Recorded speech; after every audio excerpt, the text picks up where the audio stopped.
Knowing that Fani is now kaput, she's out, disqualified from bringing any of these cases forward, what happens to Letitia James?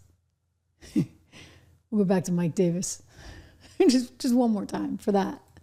Let me just say this to Big Tish James, the New York Attorney General.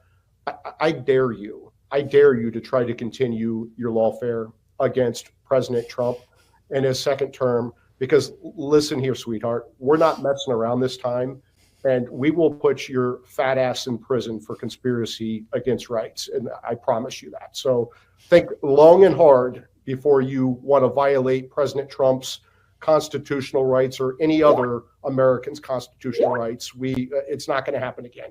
We've been warning people on the show, Mike, this isn't the same Trump administration. Stop messing around. Don't rig elections. Don't illegally vote. Don't try the funny business, because we know the team this time and they are not effing around. No, Benny's right. Benny's totally right. Like, this is not their first rodeo. They were there before Donald Trump was in office before, and he saw what happened. And he saw how he got trapped or tripped up in that whole Russia thing, like for 4 straight years, how they were constantly feeding these false narratives, which all turned out to be wrong, how they, in my estimation, and I said this at the time, got me in a whole lot of trouble, but back in March 2020, I'm like, they're going to use this. They are going to use this to unseat him. They are going to use this to shut down the country, scare the hell out of everyone, and make sure that you can't vote for Donald Trump again. They want to destroy him. And it's what they did. I mean, maybe it was just a coincidence. It kind of fell in their lap, but they ran with that, right? They ran all the way they could to the end goal, to the field goal with that ball in hand. And so Donald Trump knows that. He knows what they did. Now everything's getting exposed. Everything is falling apart. And I think Letitia James is the next to fall. Her case is waiting on the Court of Appeals in the state of New York. And they made it very clear. I mean, as soon as the woman who's representing her case, Judith Vale, got up to speak in front of these judges, like immediately, they shut her down. Remember this? May it please the court, Judith Vale for the New York Attorney General's office.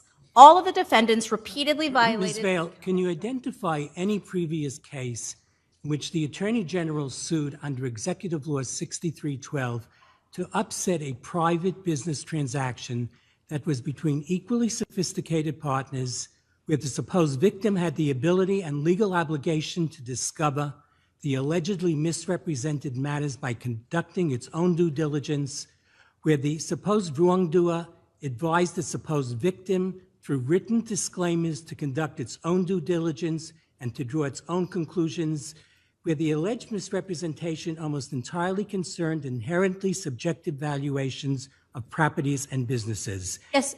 And where the victim never complained about any fraud in the transactional losses from it. Because I've gone through the cases which you've cited, and all of them always involved the consumer protection aspect. It involved protection of the market. Well, several responses. And I want to add to his question, and little to no impact on the public marketplace. Okay, so Letitia's next. All right, Letitia, who says that she's got steel in her backbones. Letitia James, who will not be intimidated by the likes of one Donald Trump because she's just a little toughie. She's proud of the hundreds of cases that she brought against his administration, and she wants you to know she's not going to back down. Except, of course, she may be forced to back down. Like, seriously, forced by the Court of Appeals. We're waiting on the decision. I think it should come any day now. Here we go. I will not fear Donald Trump. I have steel in my backbone. And the reality is I will not allow this person, Donald Trump, who unfortunately is a broken man, to get in the way of progress and to separate us.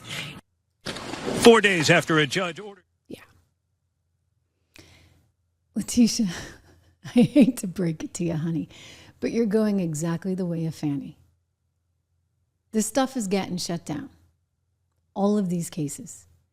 Because they never had anything to begin with. Letitia James, I mean, that one really blows me away. I think that's sort of the craziest of all. I mean, they're all crazy, don't get me wrong.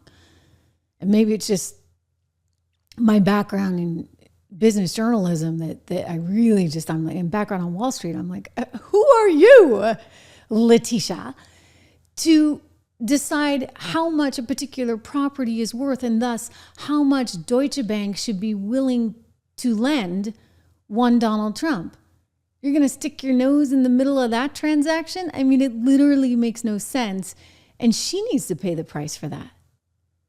And these are rabid prosecutors that are really engaging in, as they say, lawfare. It is a kind of warfare, and it's very dangerous and sets really terrible precedents.